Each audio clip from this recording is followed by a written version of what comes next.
Welcome to the second in our Coffee With series, and today it's a coffee with my very good friend Adrienne of many years. Our friendship has spanned, and we figured out about 10 years a few minutes ago.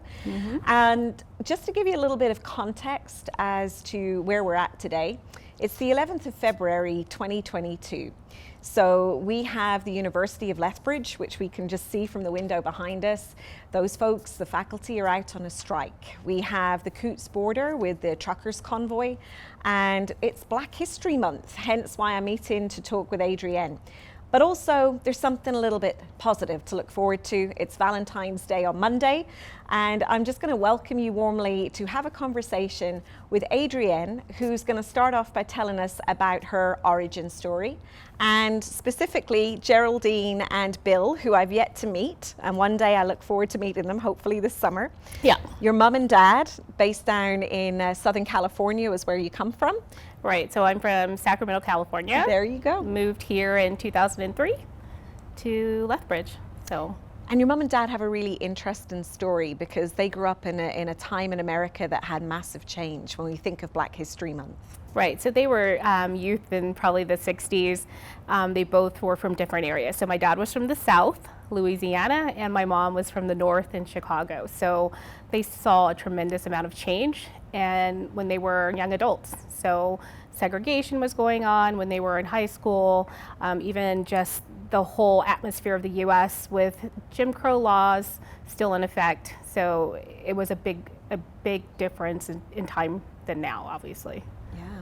So. And even you yourself, growing up in the US back in the 90s, you saw a lot of change too, hey?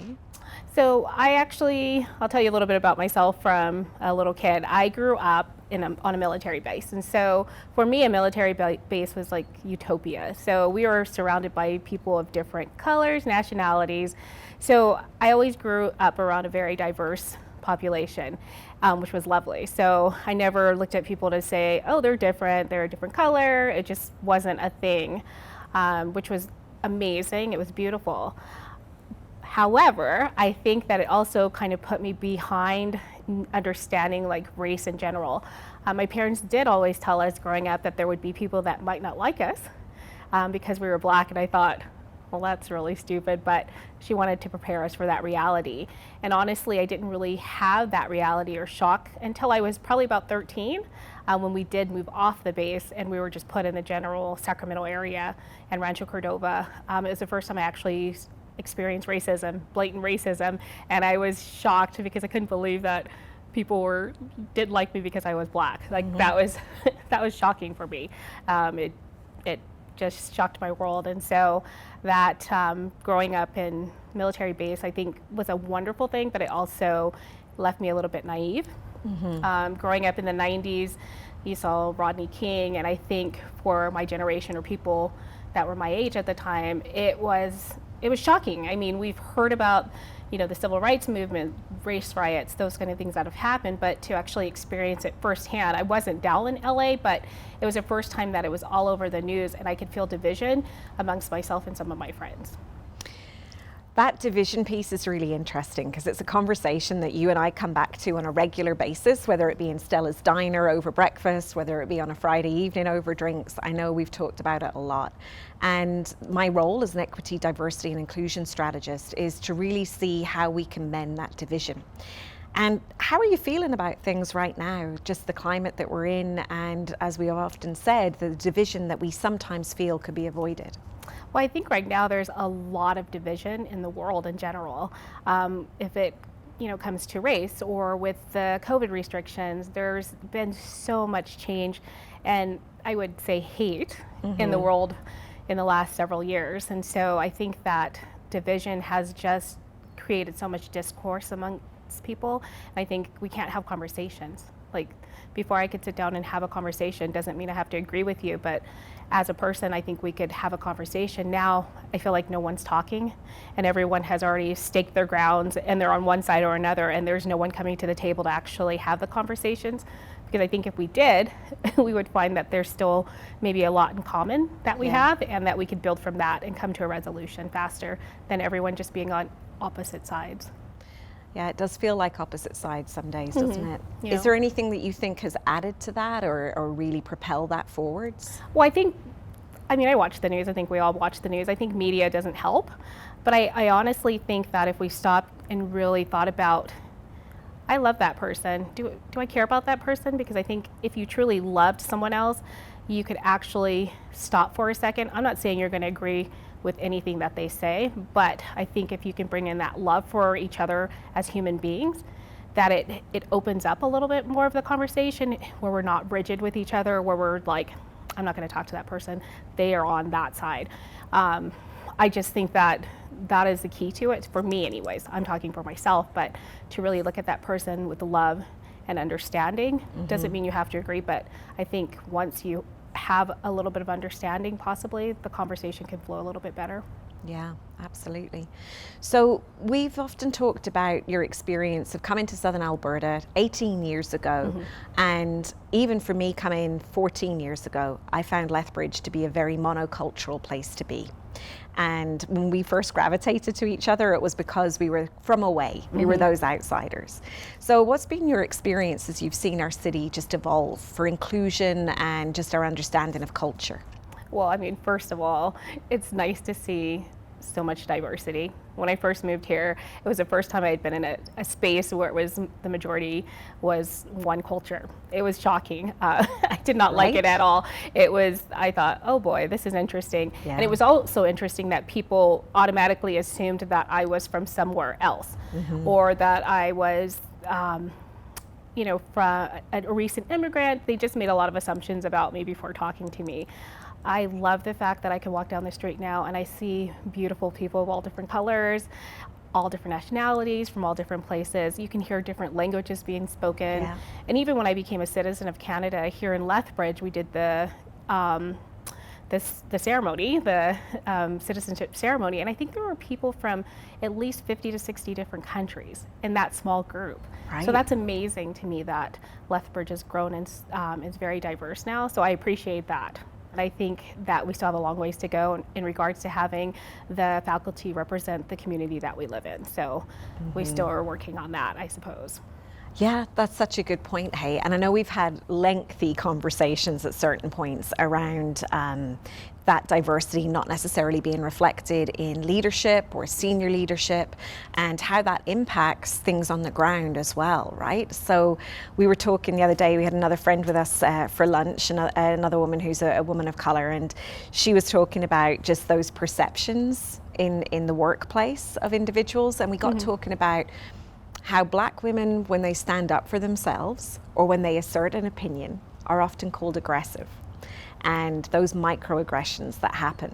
So I know we've had some conversations before, but what has been your experience of inclusion as a Black woman in Southern Alberta in the workplace? Well, I think the hardest thing, you've talked about like the aggressiveness, so there's always that thought that we have the angry Black woman. I also get it because I am from America, I suppose, from the US, and so a lot of people are like, you're very outspoken and you're very aggressive. And I think that's just the character that has been put out there in the media, in society about women, Black women especially, that are assertive, that are confident, or that we speak our mind. We're seen as angry or we're too aggressive. So I think that those words need to change. Yeah. I'm very confident. I know what I'm talking about, so it doesn't make me aggressive. It just makes me, confidence is not a bad thing. So I would like to see those narratives change. I've always been outspoken. I've always been taught to speak my mind.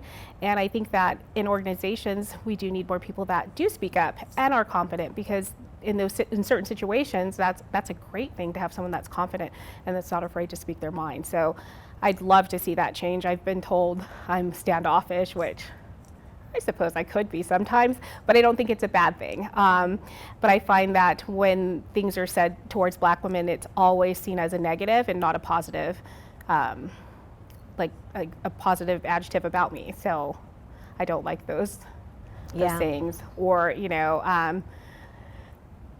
where are you from? Or, oh, where you are have you that. really from? Yeah, where are you really from? So there's a lot of things that are asked of me sometimes, and they don't know if people understand that they are microaggressions. Like, where are you really from? Well, I'm from California. My parents, my ancestors are from all over. So where I'm really from is North America, or is English your first language? The one thing that I've gotten my whole entire life, and I don't think people understand how infuriating this is you are very articulate. So that in itself is very demeaning, that that I'm not supposed to speak well, or you don't sound Black. What? Yeah. That is something that you still hear in 2022. Yeah, I still hear that in 2022, that I don't sound Black. And I'm like, well, I'm a Black woman, so I sound Black. So I think a lot of times people say those things and they don't understand how offensive they could be and how hurtful they can be. Yeah, those microaggressions, hey? I can't imagine as a Black woman in southern Alberta or anywhere right now in the world what that must be like, that experience. I do see them and I get them as well, just, from having told people that I come from the settled traveling culture. And I suppose your experience must be like that on steroids for sure. Yeah, and then I think the other one is, oh, you're really strong, you're resilient. And that can be a compliment, but I think also that people believe that Black women are not soft and that we don't have our struggles. And so it's the idea that we'll get through anything. You're the strong Black woman. And that's a good thing in some ways, but it also sets Black women up to feel that they don't have the option to be soft or ask for help or be seen as someone who is caring or who can speak softly. I don't know how to explain it, but it sets us up to feel like we don't have the option to maybe ask for help from other people. I would say to you about mental health wise. So being a strong Black woman and always resilient, why would I go and seek help for mental health if I'm seen as a strong person? I don't need it, or maybe my therapist will think she's fine, and I don't like that as well. Yeah, it can be a good term, but it can also be hurtful as well. It sets up a barrier, doesn't it? It does. So it it makes you think that, oh, I'm not able to go talk. Everyone thinks I'm strong and resilient. I don't need help. Why do I need to talk to anyone else? So trying to break down that narrative as well, that mental health is a big thing, especially over the last 2 years. Yeah. Mental health has been a huge thing in my life, and really having the courage to seek out help from other people has been a big thing. I know we talked lots as Black Lives Matter was unfolding down in the US, and just to see friends around me that were people of color who were experiencing that stress and that vicarious kind of trauma just by watching the news and that helplessness.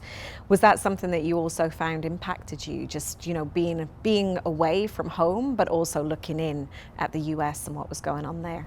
It was hard because my whole family is in the US, and I was frightened for my family in general. My brother, my dad, my nephews, my brother, my sisters even. And I was really frightened to have them out and about. In California at one point, they had the National Guard in Sacramento, downtown, during the protest. And I was terrified for any of my friends and family that were out and about, that they might get stopped or something would happen to them. I know for myself here, it was hard to explain to my daughter, who's 12, or was 12 at the time, about what was going on. And I couldn't believe at this point in my life that I was explaining this to my daughter. I thought we had been past that. What really got to me, there had been other cases, but the one case that really got to me was Ahmaud Arbery, because I used to be a runner, and I would run all around this city, not feel any safety concerns. And when I heard the story about him, it broke my heart, and it just catapulted me into a direction that I had never been in before, and just really trying to find my voice within the Black Lives Matter movement. And then also my daughter. Right. It sparked something in her, which was amazing, because I could see her advocacy and just wanting to participate and be a voice in the movement as well. Yeah, it's really interesting to watch kids and how they evolve into becoming, a student activist or an activist in their community. And we were chatting last night on the phone just about today, and you mentioned a really interesting thing that happened. And I'd love you to tell us a little bit about how your daughter plugged a gap that she saw. She saw an issue and she dealt with it. Right. So last year they had Black History Month at her school, and throughout the month they had highlighted, I think, 4 Black Canadians, and it was through the whole month, I think they talked to about 4 people. And my daughter came home and she was just so angry. She's like, I can't believe that they only talked about 4 people in the whole month of February.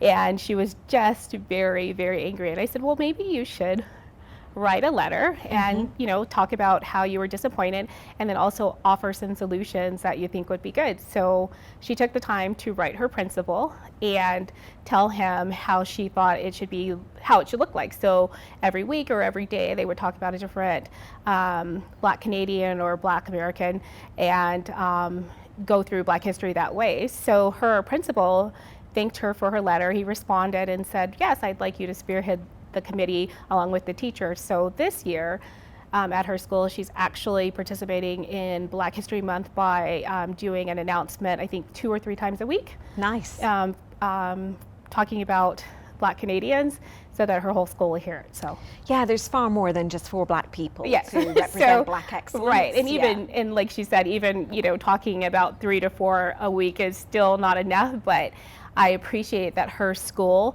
is still allowing Black history to be taught. I know in the States there's been a big movement to change how history is being taught, and a lot of places are not teaching Black history anymore, or they're not allowed to. So I'm thankful that she has the opportunity to share some of her knowledge with her other classmates in her school now. Yeah. Did you think you'd still be having those conversations with your daughter? Because No. I know that you probably won't mind me saying this, but we can cut this out if you do. But you're 50 now. Yeah, I'm 50. I'm 45. Right. And I'm like, are we still protesting this nonsense? Are we still doing this? Honestly, it made my heart hurt that I had to have the conversation with my daughter, about what was going on in the Black Lives Matter. And I didn't think we'd be at this point. No. The one thing I can say that makes me hopeful is that our young people they're amazing. They're amazing. Yeah. They are vigilant. They don't mind going to bat for things they believe in, which is amazing. I remember being at the Black Lives Matter rally here in Lethbridge, and I was so pleased to see how many young people showed up. Yeah.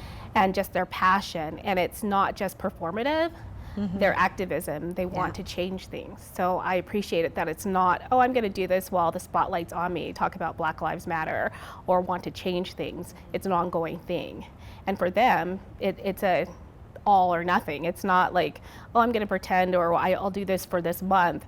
They're all in. So I appreciate that activism from my child. So if anything, even though we're still talking about it, which is unfortunate in a way that we're in 2022 and we're still having conversations about racism and division, I'm happy to see that these young people are taking the flag and just going for it. Absolutely. And I think that's testament to generation, what are we, Gen X? I don't even know what generation I am. I get confused. So. But yeah, I so I'm 50 and 1972 people, so. There you go. But yeah, I think about that quite often, is that, okay, we may not have made as much change and as much headway as we would have hoped for everybody to have that inclusive lived experience. And I'm always dodgy around that whole phrase, lived experience. It's a little odd, but just to be feeling included in the workplace, in your community, we would have hoped we would have got further. But my goodness, this generation that's coming through, we've given them a voice. We've definitely given them a voice. It's kind of funny, though, I have to say this analogy. They don't know how to order their food at the restaurant. They don't like talking to people. Yeah, they will they'll be like, I don't want to talk to you, but they'll write a letter to the president of a company calling them out on their horrible policies. So I can appreciate that for sure. Yeah, 100%. Yeah, I think we've done the right thing there. Yeah. But they may have to work on the phone skills a bit. Yeah. They don't know how to talk on the phone. So when you think about your experiences in the workplace, whether it's been in the US, whether it's up here in Canada, when have you experienced inclusive leadership? And this is a question that I ask of everybody. So when have you experienced inclusive leadership, and what did that look like? What have you seen inclusive leaders do? Well, I know for me, inclusive leadership includes welcoming everyone. And I don't know if people really talk about the idea of welcoming. A lot of times people think, if I tolerate people, and there's people around me that are different than me, but I tolerate them, that's the same.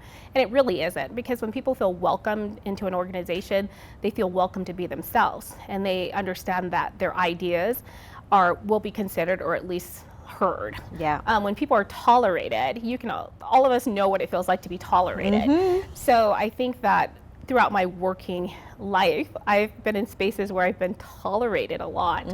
I'd say more recently in my working life, I've seen leaders that are inclusive. So they're welcoming, they allow you to be you. I think that's the biggest thing. It's for your leaders, your supervisors, your managers to allow you to be you.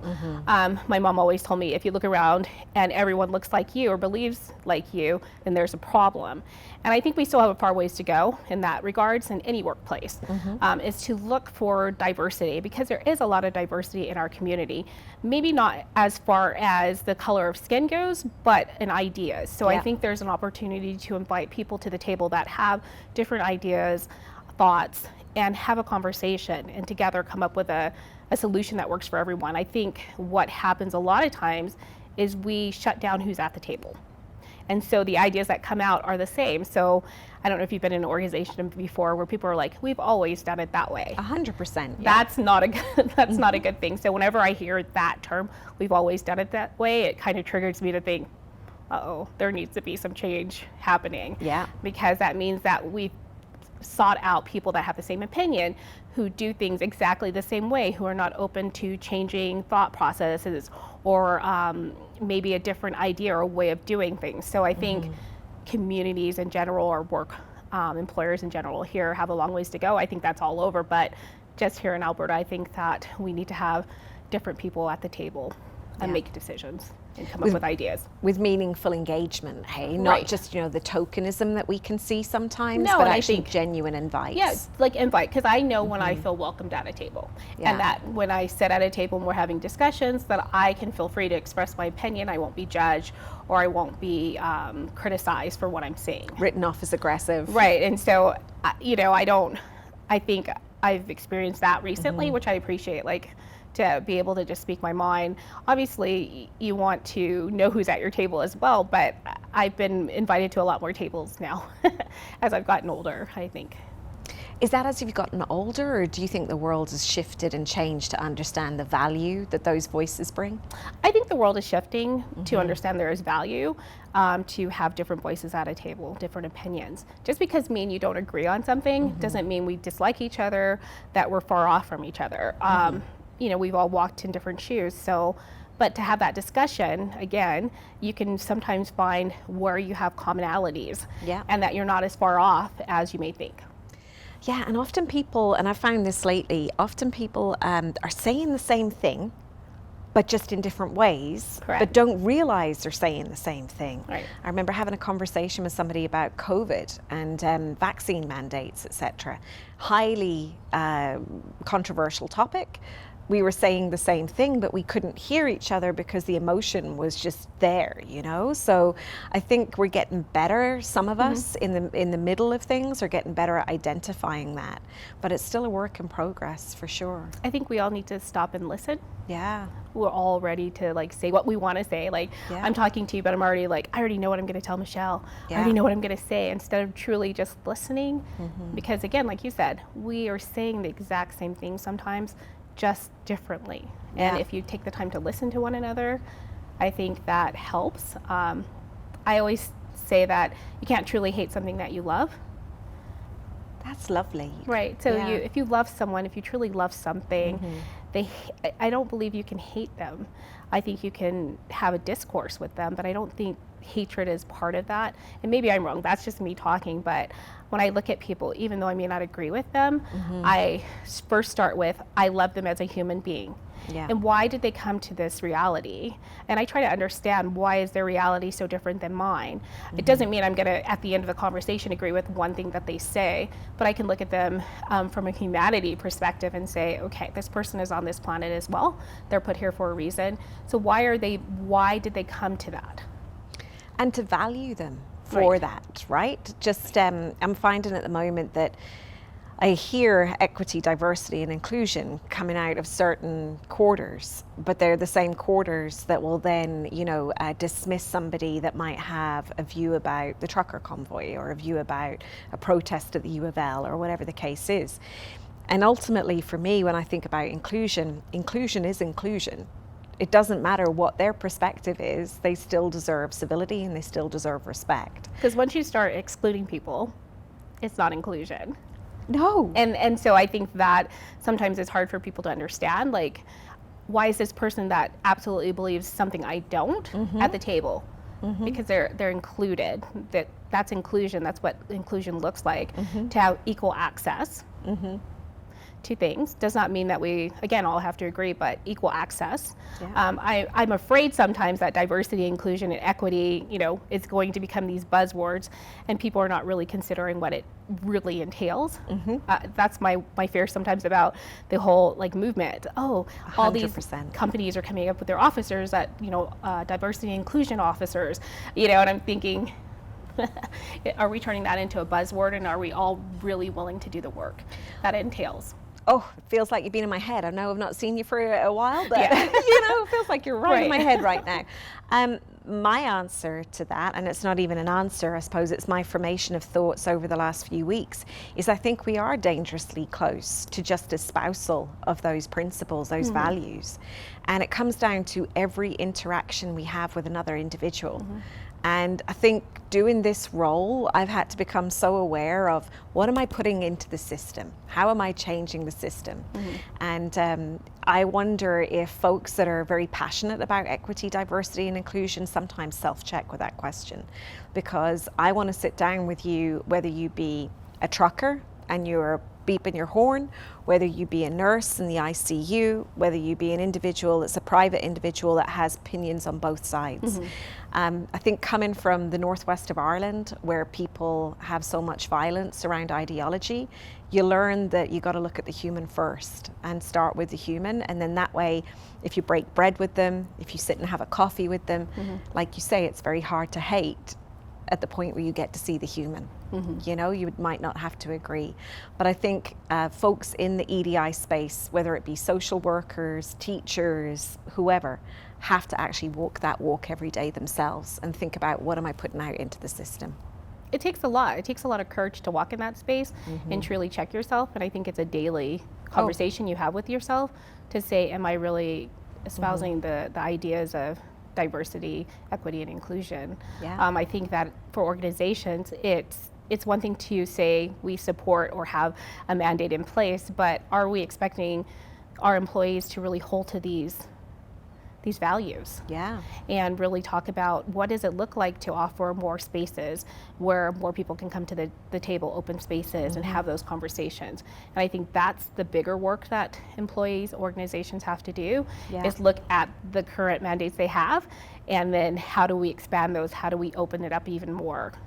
Because that takes courage from organizations as well. It does. And the courage to be wrong sometimes and to say, oh, I messed that one up. We got it wrong. Or I didn't listen to understand there. I needed to listen to understand. I listened to respond. So even at that leadership level, to be able to see those behaviors be exhibited, I think it then trickles down through the organization. But to your point, you get diversity, but if you don't have that inclusion, you're not going to keep your diversity. So I can hire as many people that have different backgrounds than me, but if I don't have the inclusion where they feel welcome, they're just there, and they're not going to speak up, they're not going to share their ideas, they're not going to feel that they have value in the company or organization that they work for. And that comes back to that civility and respect piece, and I think that equity, diversity, and inclusion absolutely has a role in organizations as a value. Where I sometimes get concerned is that we don't, because of the last 6 to 8 years in our societies, we don't have that foundational stone of civility and respect. No, a lot of civility has gone out the window, unfortunately.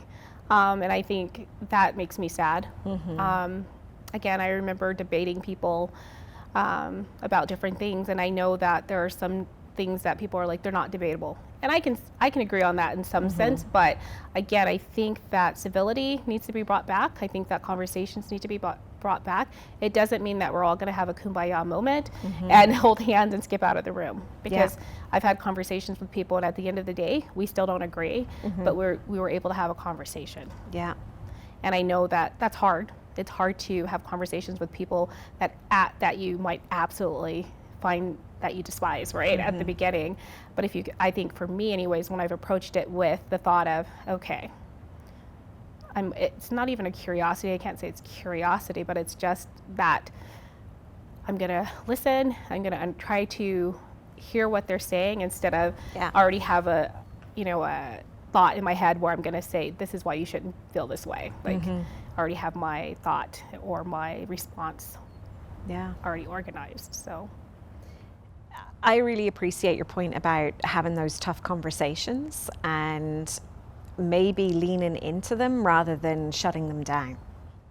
They're hard. Like, I'm not going to say, I've had some extremely hard conversations in my life, and I would tell you at the time when I had them, it broke my heart, or it was infuriating, and I thought, how could someone believe these things?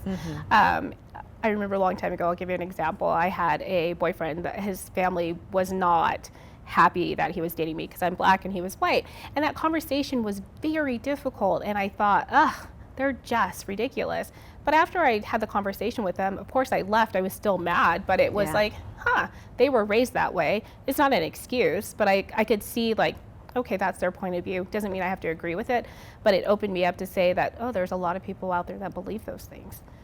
I leaned into that conversation. I'm glad I had the conversation because I honestly didn't understand or realize that there were people that actually thought that way, that, interracial dating was wrong. I thought, are there really people like that? Yes, there are. And didn't make me want to hug them or leave the room and we were all, happy together. It was just a conversation to have. So when you think about Black History Month, how do you feel about it? I think it's a great thing. I hope one day that we don't have to have Black History Month and that people understand that Black history is part of history. I think that it is important to have Black History Month because if you look at the school books and how the curriculum is, there's not a lot of information.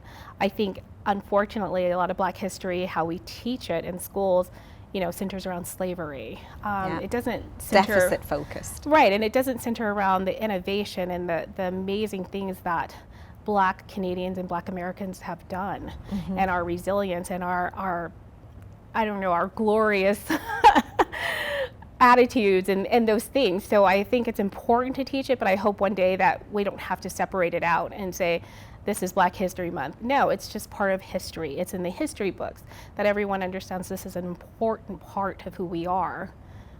Adrienne, thank you for joining us. Thank you for listening today with Coffee With, and we'll be back next month, hopefully, with another guest and talking about just another conversation around equity, diversity, and inclusion.